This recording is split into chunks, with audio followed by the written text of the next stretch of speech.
Next গিয়ারের প্রথম কারের ভিডিওতে আপনাদের সবাইকে স্বাগতম। আর প্রথম কার হিসাবে আমরা আজকে ভিডিও করব টয়োটা সিএইচআর নিয়ে।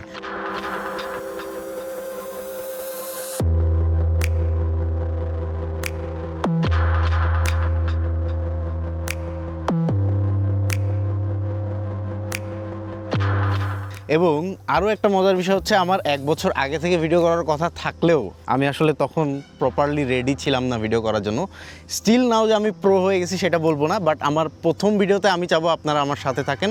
সো চলেন আজকে টয়োটা সিএইচআরের ফুল রিভিউ বলতে সেরকম কিছু করব না, কারণ এই টয়োটা সিএইচআরের কী আছে, কী ইঞ্জিন ইউজ করা হয়েছে, কোথায় কী আছে এটা আপনারা অলরেডি জানেন। তারপর আমি আমার মতো একটা ওভারভিউ দেওয়ার ট্রাই করব, এবং তার সাথে সাথে আসলে এই ধরনের হাইব্রিড কার কেনার জন্য বাংলাদেশে অনেক মিথ আছে, সেইগুলো নিয়ে আপনাদের সাথে কথা বলবো। এই কারগুলো কেনার আগে যে যে বিষয়ে আমরা ফেস করি, ধরেন আমি অ্যাজ এ নিউ কামার হিসাবে যখন একটা গাড়ি কিনতে চাই, তখন হাইব্রিড কারের কথা শুনলেই পুরাতন যারা কার ইউজাররা আছে তারা কেমন জানি নাক সিটকায়। আসলে সেটা কি সত্য নাকি, সেগুলো আজকের ভিডিওতে আমরা জানার ট্রাই করবো। সো ফার্স্টে আসুন আমরা একটা ড্রাইভিং ফিল নিয়ে নেই গাড়িটার, তারপরে বাকি বিস্তারিত কথা বলবো। Let's go. Well, so C-HR আমি এই ফার্স্টবারের মতো বসতেছি না। সিএইচআর আসলে আমি অনেকবার বসছি। আর সিএইচআরের যেটা হচ্ছে রিমোট, এইটা এই যে, আর এটা হচ্ছে পুশ স্টার্ট। এই যে এখানে পুশ স্টার্টের বাটনটা হচ্ছে এখানে আছে। পুশ স্টার্টের বাটনটা একবার প্রেস করার পরে আপনাকে ব্রেক প্রেস করতে বলবে, দেন ব্রেকটা প্রেস করলেই গাড়ি স্টার্ট নিয়ে নিবে। এখন আমাকে সিট বেল্টটা অবভিয়াসলি পরতে হবে। ডান, একটু অ্যাডজাস্ট করে নিই নিজের মতো। স্টিয়ারিংটা দেখি ঠিক আছে। শুরু করার আগে আমি কয়েকটা ছোট ছোট জিনিস আপনাদেরকে দেখাতে চাই। এই যে গাড়িটা ভিতরে ইন্টেরিয়রে আসলেই সুন্দর একটা ফিল দেয়, খারাপ না। এই গাড়ি সব কিছু ডায়মন্ড শেপে করা হয়েছে। এই যে এখানে যে দেখতে পাচ্ছেন হ্যান্ডরেস্টের কাছে যে অংশটা, এটা ডায়মন্ড শেপ। এই যে নিচে এটাও ডায়মন্ড শেপ। তারপরে এই যে এসি ভেন্ট যেটা, এটাও ডায়মন্ড শেপ। তারপরে সুইচগুলো দেখতেছেন, সুইচগুলোও ডায়মন্ড শেপের। ক্লাইমেট কন্ট্রোলের যে ব্যাপারটা, এটা অটোমেটিক আছে, বাট আবার আপনি কমাইতে বাড়াইতে দুইটাই করতে পারবেন, মানে ইচ্ছা মতো। আর এখানে একটা ন্যানোই টেকনোলজি আছে, যে টেকনোলজিটার মাধ্যমে জার্ম যেটা আছে ওটা 99.9% দূর করে দেয়। মানে করোনা ভাইরাস করে নাকি আমরা জানি না, বাট ম্যাক্সিমাম ভাইরাসই চেষ্টা করে যে বাইরে থেকে যখন আসে এটা পিউরিফাই করে দেওয়ার জন্য। এটাতে আমরা 3টা মোড পেয়ে থাকি, একটা হচ্ছে স্পোর্টস, একটা হচ্ছে নর্মাল, আর একটা হচ্ছে ইকো মোড। তবে সিএইচআর ইকো মোডে চালায় খুব একটা মজা নাই। স্পোর্টস মোডে অনেক মজা, বাট নর্মাল মোডে চালাইলে মাইলেজটা মোটামুটি একটু ভালোই পাবেন, খারাপ হবে না। এখানে কয়েকটা ফাংশন আছে, তবে সিএইচআর একটা জিনিস হচ্ছে কনফিউজ করার মতো। কিছু কিছু জিনিস এইখানে কিছু ফাংশন আছে, এইখানে কিছু ফাংশন আছে, আবার আপনার এই সাইডে কিছু ফাংশন আছে। যদি আপনি নতুন ইউজার হন আর কোনো কিছু না জানেন কোনটা কোথায় আছে, আপনি কনফিউজড হয়ে যাবেন শিওর। ওয়েল, আসেন আমরা স্টার্ট দিই। অনেক বেশি বকবক করে ফেলছি। এটা জাস্ট ড্রাইভ মোডে দিয়ে দিলেই হয়, আর তেমন কিছুই করা লাগে না। ফার্স্টে এটার এক্সেলারেশন নিয়ে একটু কথা বলতে হয়। ও দাঁড়ান, আমি তো চশমাই পরি নাই। চশমা না পড়লে দেখা গেল কিছু দেখলাম না, মাইরে মেরে দিলাম। এক্সেলারেশনটা আসলেই স্মুথ, বাট এই যে এক্সেলারেটর যদি বেশি জোরে দেওয়া হয়, তাহলে যেটা হয় এটার ইঞ্জিন থেকে একটা নয়েজ আসে, যেটা অনেকে কমপ্লেন করে। বাট আমার কাছে কোনো কিছুই না, কারণ আমার গাড়ি তো শুরু থেকে এরকম নয়েজ করে, যেহেতু আমারটা হাইব্রিড না। আমি যখন এটাতে আসছি তখন আমার খুব একটা প্রবলেম হচ্ছে না। আর এক্সেলারেশন নিয়ে যদি কথা বলি, এটা 0 to 100 উঠতে টাইম লাগে 9 থেকে 11 সেকেন্ড। 9 সেকেন্ড লাগে যেটা হচ্ছে 2 লিটার ইঞ্জিন সেটাতে, আর 11 সেকেন্ড লাগে এইটাতে, যেটা হচ্ছে 1.8 লিটার্স হাইব্রিড ইঞ্জিন। যেটা আমার কাছে মনে হয় যে, আমার কাছে মনে হচ্ছে না, মানে আমি যেটা রিসার্চ করে জানতে পারলাম বা সবাই যেটা কমপ্লেন করে রিভিউতে যেটা আছে, এটা কিছুটা হচ্ছে 0 to 100-এর ক্ষেত্রে স্লো। যেটা আমার টয়োটা করোলা 2004-এর মডেল, ওইটাতেও কিন্তু প্রায় সিমিলার রেজাল্টই করে, 2-3 সেকেন্ড এদিক ওদিক হবে 0 to 100-এ। তা বাদে প্রায় সেমই। এটাতে হওয়া উচিত ছিল আর একটু ফাস্ট। আমরা যখন এটার কর্নারিংগুলো করি বা টার্নগুলো নেই, তখন বেশ ভালো স্টেবল গাড়িটা, তেমন কোনো দোল দেয় না আর কি, মানে যে আনস্টেবল যে ভাবটা বা গাড়ি উল্টে যাবে এরকম একটা ভাব, এরকম কোনো ভাব নেই। এবং যথেষ্ট পরিমাণে কনফিডেন্স সেক্ষেত্রে আমরা পেয়ে থাকি। আমরা খুলনাতে এই গাড়িটা রিভিউ করার জন্য আসছি, এবং একটা আবাসিক, মেবি ময়ূরে আবাসিকের মধ্যে আছে, এবং জায়গাটা অনেক সুন্দর। সিএইচআর আমার কাছে ড্রাইভ করতে অনেক বেশি ভালো লাগে, কারণ অনেক স্মুথ, কোনো আওয়াজ নাই, কোনো নয়েজ নাই। বাইরের কোনো আওয়াজও কিন্তু আমরা ওইভাবে এটাতে পাই না। টায়ার নয়েজ খুব মিনিমাম, খুব একটা বেশি টের পাওয়া যায় না। তবে লো কারগুলোতে যে পরিমাণে টায়ার নয়েজ হয়, এটাতে কিন্তু তার কোনো অংশে কিছুটাই নাই। আর ড্রাইভিং ফিলের কথা কি বলবো, যেহেতু আমি একদমই নতুন, আমি চেষ্টা করতেছি আমার মতো করে জিনিসটাকে সাজানোর। এখন আপনারা একটু কমেন্ট সেকশনে আমাকে হেল্প করতে পারেন যে আমি ড্রাইভিংয়ের টাইমে আর কি জিনিস দেখতে পারি। আচ্ছা, আমরা একটু ব্রেকটা টেস্ট করতে পারি। এটা 4 চাকাতেই ডিস্ক ইউজ করা হয়েছে, যার ফলে ব্রেকিংটা সুন্দর, বাট কিছু ক্ষেত্রে কমপ্লেন আসছে যে না, এটার ব্রেকিংটা নিয়ে অনেকে সন্তুষ্ট না। বাট আমি জানি না, কারণ আমি এখনও হাই এন্ডের ওরকম কার চালাই নাই, তাই হয়তো এটা আমি বলতে পারবো না। বাট আমরা একটু পিছনে দেখে নিই, তারপর আমরা একটু ব্রেকটা টেস্ট করব। আমি অলমোস্ট 50+ স্পিডে আছি, সো আমি একটু হার্ড ব্রেক করার ট্রাই করব। ও মাই গড, খারাপ না, এর থেকে বেশি আসলে আমাদের দরকার নাই বাংলাদেশের মতো প্রেক্ষাপটে। আর আপনাদের জন্য আসলে ছোট্ট একটা ইউজার রিভিউ আমি রেখেছি আগে, যেহেতু আমি আপনাদেরকে বলেছি, সো ইউজারের কাছ থেকে কিছু রিভিউ নিব। আর হ্যাঁ, আর কয়েকটা কথা আমি বলতে চাই যে এই যে ফার্স্ট ভিডিওতে বলছিলাম যে আসলে এই হাইব্রিড গাড়ি নিতে হইলে আমাদের দেশের মানুষজন যেভাবে আমাদেরকে বোঝায় হাইব্রিড নিয়ে, এটা আসলে সম্পূর্ণ ভুল ধারণা। হাইব্রিড এখন আর এমন কোনো টেকনোলজি না যেটাতে অনেক সমস্যা হয়ে যাবে। শুধুমাত্র ব্যাটারি চেঞ্জ ছাড়া আর কোনো ইস্যু কিন্তু আমি দেখি না হাইব্রিডে। সো আপনি ব্যাটারি চেঞ্জ করাটাও এখন কিন্তু পুরো ব্যাটারি চেঞ্জ করা লাগে না হাইব্রিডের। এখন ভালো ভালো টেকনোলজি চলে আসছে। ব্যাটারির যে সেলগুলো আছে, যে সেলটা আপনার অসুস্থ হয়ে গেছে বা নষ্ট হয়ে গেছে, ওই সেলটা শুধুমাত্র আপনি যদি চেঞ্জ করেন তাহলেই হচ্ছে, এক্সট্রা করে আর কোনো কিছু চেঞ্জ করার দরকার নেই। ড্রাইভিং ফিল যদি হাইওয়ে নিয়ে এটার একটু কথা বলি, হাইওয়েতে আমি এটা প্রায় 4000 কিলোমিটার চালিয়েছি। ঢাকা, কক্সবাজার, সিলেট, আরও অনেক অনেক অনেক অনেক জায়গায় গিয়েছি। হাইওয়ে ড্রাইভিং ফিল অসাধারণ অসাধারণ। এবং এই যে সিটটাতে আমি বর্তমানে বসে আছি, এই সিটের ফিল তো ভাই অসাধারণ। আপনি একটানা 400-500 কিলোমিটার বসলেও সমস্যা নাই। বাট সিএইচআরে একটাই সমস্যা, যেটা হচ্ছে পিসের সিটে মানুষ একটু আনকমফোর্টেবল ফিল করে। সেটার কারণ হচ্ছে পিসের যে গ্লাসটা বা জানালাটা দেওয়া হয়েছে, ওইটা একটু উপরের দিকে এবং ডার্ক ফিল হয় পিছন থেকে, এই কারণে একটু সাফোকেশন ফিল হয়। আর একটা যেটা হয় সেটা হচ্ছে পিছের 3 জন কোনোভাবে বসা যায় না, 2 জন একটু বসা যায়। লং ড্রাইভে গেলে আপনার পিছের জন খুব একটা কমফোর্টেবল ফিল করবে না সিএইচআরে কখনোই। এটা একটা ইস্যু, সিএইচআর জাতীয় ইস্যু, এটা সবাই জানে, এটা নতুন করে বলার কিচ্ছু নাই। এই তো সিএইচআর নিয়ে আসলে আমার আপাতত এতটুকু বলার ছিল। ইনডেপথ রিভিউ আমি বানানোর ট্রাইও করতেছিলাম না, এটার জাস্ট আপনাদেরকে একটা ধারণা দেওয়া। এবং এই যে হাইব্রিড কার নিয়ে যে মিথ, এটা আপনাদের ভাঙা খুব খুব খুব জরুরি। কারণ হাইব্রিড কার অবভিয়াসলি কোনো খারাপ গাড়ি না। হাইব্রিড কার অবভিয়াসলি অনেক বেশি R&D করা হয়েছে এখন পর্যন্ত, সো এটা নিয়ে আমাদের মাথা না ঘামাইলেও চলবে। আর ফার্স্ট কার হিসেবে হাইব্রিড কারও নিতে পারেন, সেটা একটু পরে ইউজার রিভিউতে আপনাদেরকে আমরা জানাবো। এখন একটু এই সিএইচআরটা নিয়ে দুইটা ভালো খারাপ দিক আমি বলতে চাই। তার মধ্যে এটার ভালোই বেশি, খারাপই কম। ভালোর মধ্যে প্রথমত হচ্ছে এই যে লুকস আর ডিজাইন, এই প্রাইস রেঞ্জে আপনি এই লুকস এই ডিজাইন অন্য কোনো গাড়িতে বাংলাদেশে পাবেন না। এটা হচ্ছে আপনি যদি ইউজড গাড়ি কিনতে পারেন তাহলে সবচেয়ে বেশি লাভবান হবেন। 25 থেকে 27 লক্ষ টাকায় একদম ফ্রেশ সিএইচআর 1.8 লিটার হাইব্রিড আপনারা পেয়ে যাবেন, যেটা এই বাজেটে এই গাড়িকে বিট দেওয়ার মতো আর কোনো গাড়ি বাংলাদেশে আমার মতে নাই। হন্ডার আরেকটা আছে ভেজেল, বাট ওইটা আরও কম দামে পাওয়া যায়, ওইটাও খুবই ভালো। বাট ওইটাতে সেই অনুযায়ী একটা সমস্যাও আছে, কারণ ওইটার হচ্ছে ট্রান্সমিশন সিস্টেমটা নষ্ট হয়ে যায়, যেটার ফলে 2 থেকে 2.5-3 লক্ষ টাকা, কিছু কিছু ক্ষেত্রে 4 লক্ষ টাকাও কিন্তু লেগে যায়। তাই আমি বলবো যে বাজেটে এইটাই সেরা ডিজাইন এবং ফিচারওয়ালা গাড়ি। এরপরে এটার হাইব্রিড, মানে হাইব্রিডের ফলে আপনি মাইলেজটা অনেক ভালো পাবেন, এবং 1.8 লিটার হওয়ার সত্ত্বেও এটার মাইলেজটা কিন্তু আপনাকে অনেক ভালো দিবে। তারপরে আরও ভালো দিক বলতে গেলে এটা মোটামুটি অনেকগুলা সেন্সর এই গাড়িতে রয়েছে। 25 লাখ টাকার মধ্যে আপনি যা যা পাবেন এই গাড়িটাতে, একটা ফিউচারের ফিল পাবেন। অ্যাকচুয়ালি আমরা যেরকম 2004, 5, 6, 7, 8, 9, 10, 11, 12, 13, 14 গাড়িগুলো চালাই, তার থেকে এটা অনেক বেশি আপডেটেড, অনেক বেশি মজার, চালায় জাস্ট অনেক বেশি শান্তি। আপনি একবার হইলেও এটা টেস্ট ড্রাইভ দিয়েন অন্যান্য গাড়িগুলো কেনার আগেও।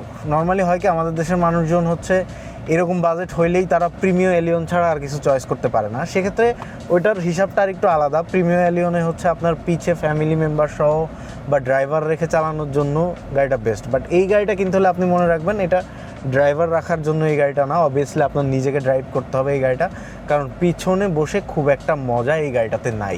শুধুমাত্র এই জন্যই হচ্ছে আপনি ড্রাইভার রাখতে পারবেন না। আর এটার হচ্ছে ড্রাইভিং সিট এবং পাশের যে সিটটা, এটা মানে আপনি আপনার ওয়াইফ, আপনি আপনার ফ্রেন্ড দুইজনের জন্য এই গাড়িটা একটা বেস্ট চয়েস হইতে পারে। আসলে ভালোর কোনো শেষ নাই এই গাড়িটার, আরও অনেকগুলা ভালো আপনাদেরকে আমি বলতে পারবো। আসেন হালকা একটু খারাপ বলি।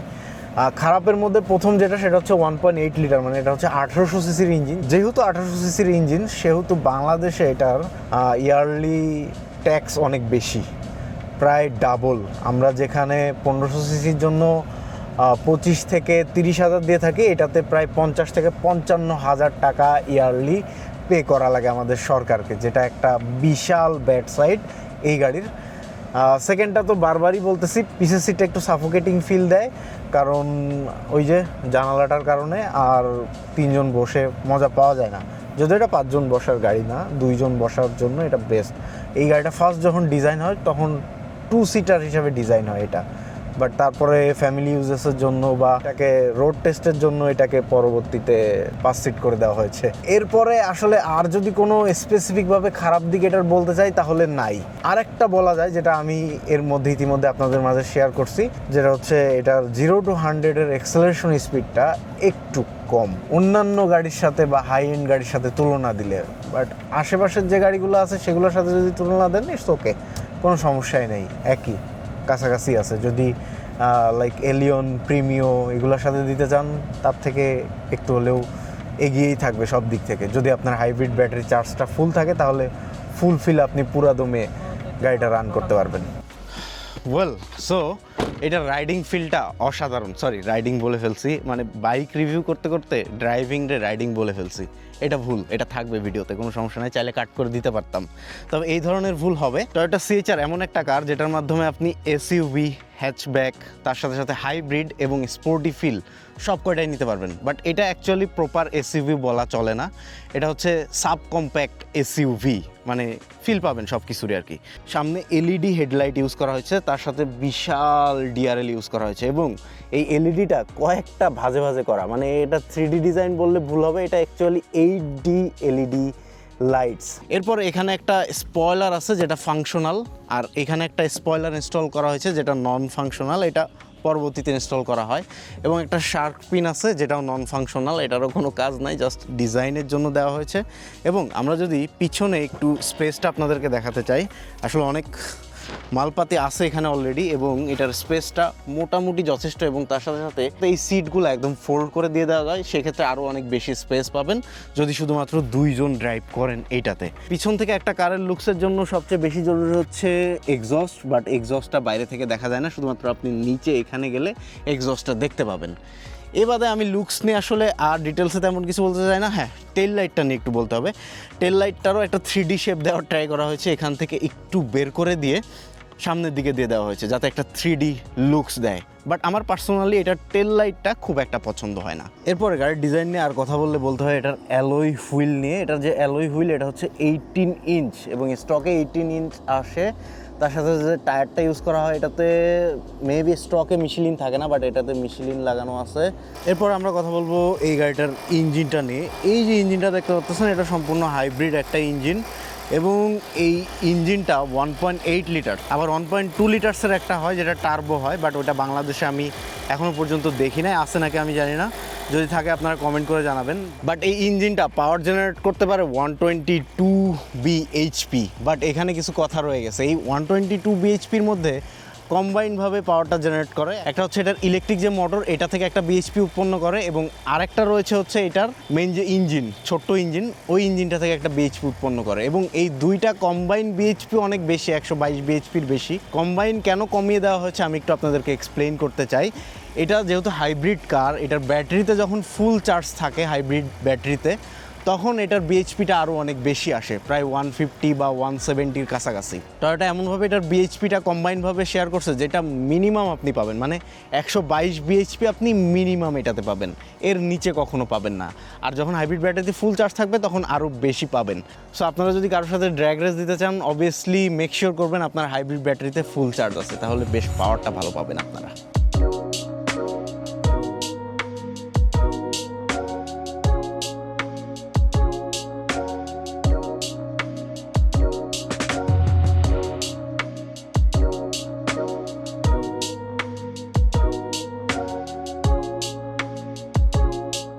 এটা এটা হচ্ছে সিএইচআর এর ওনার, আপনারা আগেও আমার ভিডিওতে তাকে দেখছেন। এটা হচ্ছে আমাদের রিফাত ভাই, তিনি নিজেই সিএইচআরটা চালাচ্ছেন কত বছর ভাই? 1 বছর প্লাস। 1 বছর হয়ে গেছে। 1 বছর হয়ে গেছে। আচ্ছা, 1 বছর আগেই আমি গাড়ি চালানো শিখছি, এবং গাড়ি চালানোর একটা খুব সুন্দর ঘটনা আছে। সে নিজেও গাড়ি চালাইতে পারতো না, ড্রাইভার রেখে দিছিল, তো ড্রাইভার চলে গেছিল দেখে ঢাকা থেকে সে গাড়ি বের করতে পারতেছিল না। পরে আমিও তখন নতুন নতুন 3 দিন মাত্র শিখছি, তো সে বলতেছে ভাই চলেন বের করি। আমি বলছি হ্যাঁ চলেন, এটা কোনো ব্যাপার না, হয়ে যাবে। এইভাবে চালাইতে চালাইতে আমরা 2-4টা গুতা টুতা লাগাই পরে শিখে আমরা ফেলছি। দুজনেরই হাত পাকা হয়েছে। একদম 100 পাকা হয়েছে এই গাড়িটা দিয়েই আমাদের। তার পরবর্তীতে আমি গাড়ি কিনলাম, অনেক পরে কিনলাম, মানে হাত পাকা হওয়ার অনেক পরে গাড়ি কিনলাম। আমরা তো ট্যুরও দিলাম এর মধ্যে অনেকগুলা ট্যুর আমরা সিএইচআর নিয়ে দিলাম, আবার আমার গাড়ি নিয়েও দিছি, আমরা একসাথে অনেক ট্যুর দিছি, বাট ওগুলো ভিডিও করা হয় নাই। যাক, তো ইউজার রিভিউতে আমি রাখার চেষ্টা করবো একদম অথেন্টিক কিছু তথ্য। তো ভাই আপনি মাইলেজ কেমন পাচ্ছেন এই গাড়িটা? আচ্ছা ভাই, মাইলেজের ব্যাপারটা হচ্ছে আপনার এখন আমি নরমালি 17-18 পাই। 17-18 আর হচ্ছে আমি যদি একবারে আস্তে 40-এর কমে চালাই তাহলে 20-21-এর বেশি আমি পাই নাই। তবে আমি শুনেছি অনেক জনের কাছে যে কেউ 25 পায়, কেউ 18 পায়, 20 পায়। আমি খুলনা সিটির মধ্যে চালাই তাহলে আমি 15, 14, 15, 16 পাই। আর লং এ গেলে আপনার 18-20। অলওয়েজ তো এসি অন করেই চালান? হ্যাঁ, আমার এসি তো কোনো সময় আপনার জানলা খোলা থাকলে আমার এসি অন থাকে। এসি অন থাকে, অনেকে আবার এসি অফ করে চালায়, হয়তো তারা পাইতে পারে, কিন্তু এক্ষেত্রে একটা মিথ আছে, যেমন এসি যদি আপনি অফ করে রাখেন তাহলে আপনার জানালা খোলা রাখা, জানালা খোলা রাখা মানে কিন্তু আপনার অ্যারোডাইনামিক শেপ নষ্ট হচ্ছে। হ্যাঁ, সেক্ষেত্রে কিন্তু আপনার মাইলেজটা কিছু ক্ষেত্রে আরো ড্রপ করে। হ্যাঁ। এটা আসলে আমাদের সাইকোলজিক্যাল ব্যাপার যে আমরা মাইলেজটা কম পাচ্ছি বেশি পাচ্ছি, এই আর কি। আচ্ছা, এখন বাংলাদেশের রোড কন্ডিশনের জন্য এই সিএইচআর গাড়িটা আসলে কেমন? আচ্ছা, আমি আপনার সিএইচআর নেওয়ার আগে পিয়াস নিয়েছিলাম। আচ্ছা, 2 দিন আমার কাছে রাখছিলাম। তো হচ্ছে আমি তখন তো একটু নতুন ড্রাইভার ছিলাম, নতুন ড্রাইভার থাকার কারণে ভিট টিট গুলো তো হচ্ছে পিয়াস নিচে বেঁধে যাইতো, মানে বডি কিট টিট থাকা অবস্থায় অনেক ঝই ঝামেলা হইতো। আর এটা আমি হচ্ছে নিয়ে মোটামুটি যত ভিট টিট আছে মনে করেন দাপ দাপ করে এখনো মারতে মারতে যাই, আমার কোনো সমস্যা হচ্ছে না। এটা থেকে হাই করা আছে? হ্যাঁ, হাই করছি আমি, 1 ইঞ্চি হাই করা আছে। বাট হচ্ছে আপনার যেটা আবার সিএইচআর যেটা বডি কিট আছে, যেটা বডি কিট সহ, ওইটা আবার একটু লো। ওইটা নিয়ে আপনি হচ্ছে মানে ভাঙা চলো রাস্তায় চলে খুব সতর্কভাবে যায়। আমারটা বডি কিট ছাড়া এই জন্যই নেওয়া, যাতে হচ্ছে আমি সব জায়গায় মনে করেন দাপ দুপ করে চলে যেতে পারি। এরপরে এবার বলেন যে আপনি ফার্স্ট কার হিসেবে সিএইচআর নিছেন, ফার্স্ট কার হিসেবে সিএইচআর নিছেন, সেক্ষেত্রে আপনি নেওয়ার আগে যাদের কাছ থেকে পরামর্শ করছিলেন তাদের সবার মতামত কি ছিল? সিএইচআর কি হাইব্রিড গাড়ি নিবা, হাইব্রিড গাড়ি যদি নষ্ট হয়ে যায় তুমি কি করতে পারবা না। যদি মনে করো তুমি গ্রামের বাড়ি গেছো, তোমার গাড়ি নষ্ট হয়ে গেছে, তুমি কেমনে কি করবা, তেলের গাড়ি সব জায়গায় মিস্ত্রি পাবা, সবকিছু পাবা। আর যারা আমার তেলের গাড়ি নিতে করছে তারা আবার দেখলাম আপনার সিএনজি বা হচ্ছে আপনার এই যে আবার এলপিজি তে কনভার্ট করতেছে, ভাই তাহলে লাভ হইলো কি? কিন্তু ভাই আসলে আমার এরকম কোনো সমস্যা হয় নাই হাইব্রিডের ক্ষেত্রে, যে এই সমস্যা ওই সমস্যা, এরকম কোনো কিছু সমস্যার আমি সম্মুখীন এখনো হই নাই। তো উনি 1.5 বছর ধরে অলমোস্ট গাড়িটা চালাচ্ছে, সেইখান থেকে আজ পর্যন্ত কোনো সমস্যা ফেস করছেন হাইব্রিড হিসাবে, যে গাড়ি বসে গেছে কোথাও বা ট্যুরে যায় কোথাও? আমরা তো মোটামুটি সারা বাংলাদেশ ট্যুরে দিছি, আমাদের তো এরকম মানে আমার কোথাও আজ পর্যন্ত কোথাও স্টার্টই অফ হয় নাই, যে আমি যাচ্ছি আমার স্টার্ট অফ হইছে মিকার ডেকে আনতেছে, এরকম কিছু হয়। এবং এটা হচ্ছে 2018 সালের একটা গাড়ি এবং চলছে কত 1 লাখ কিলোমিটার, আমার 1 কিলোমিটার প্লাস হয়ে গেছে, আমার কাছে 40,000 চলছে। হ্যাঁ, তার মানে সে কিনছে প্রায় 55-60 কিলোমিটার চলা একটা গাড়ি, 1.5 বছরে সে 40,000 কিলোমিটার চালাইছে, সামান্যতম কোনো প্রবলেম সে ফেস করে নাই। তো আমি এইটাই বোঝাইতে চাইতেছি এই ভিডিওর মাধ্যমে, যারা বলে থাকে হাইব্রিড গাড়ি নিয়েন না, এই সমস্যা হবে সেই সমস্যা হবে, এটা হবে ওইটা হবে, ভাই আপনি গাড়ি নিয়ে সমস্যায় পড়লে যে কোনো গাড়ি নিয়ে পড়তে পারেন, ওটা কোনো ইস্যু না। হইতে পারে এরকম যে এটার মেকানিকটা সব জায়গায় পাবেন না, হ্যাঁ এটা সত্য কথা, এটার মেকানিকটা সব জায়গায় পাবেন না, বাট এটাও এরকম পুরাতন গাড়ির মতো সমস্যাও দিবে না। এবং নিয়ার ফিউচারে হাইব্রিড এবং ইলেকট্রিক গাড়ি ছাড়া আপনি কোনো গাড়ি পাবেনও না। সো আপনি যদি নিজেকে আপডেট করতে চান, আপগ্রেড করতে চান, তাহলে অবভিয়াসলি আপনার হাইব্রিডই নেওয়া উচিত, বা 2020 সাল, 2021 সাল বা 2022, 23, 24 যত লেটেস্ট গাড়ি পারেন নিবেন, ছোট হোক গাড়ি। আমি ভুল করছি, আমি যদি অ্যাকোয়াও নিতাম তাহলে আজকে আমি আরো বেশি ভালো করতাম। সো শীঘ্রই আমি আমার গাড়িটা সেল করে দিব, দিয়ে আমি হয়তো হাইব্রিড বা ফুল ইভিতে যাওয়ার ট্রাই করবো। আমার পছন্দ হচ্ছে ফুল ইভি, বাট ফুল ইভিতে অনেক কস্ট, এই কারণে হয়তো আপাতত যাইতে পারবো না, তাই হাইব্রিডে একটাতে শিফট করব। তো আজকের ভিডিও থেকে বিদায় নিচ্ছি রিফাত ভাই, আপনাকে থ্যাঙ্কস, দেখা হবে আবার, এবং এই কার নিয়ে ট্যুরও হবে আমাদের, সমস্যা নাই। সো আজকের ভিডিও থেকে বিদায় নিচ্ছি, সবাই ভালো থাকেন, সুস্থ থাকেন, দেখা হচ্ছে নেক্সট কোনো ভিডিওতে। আল্লাহ হাফেজ, আসসালামু আলাইকুম।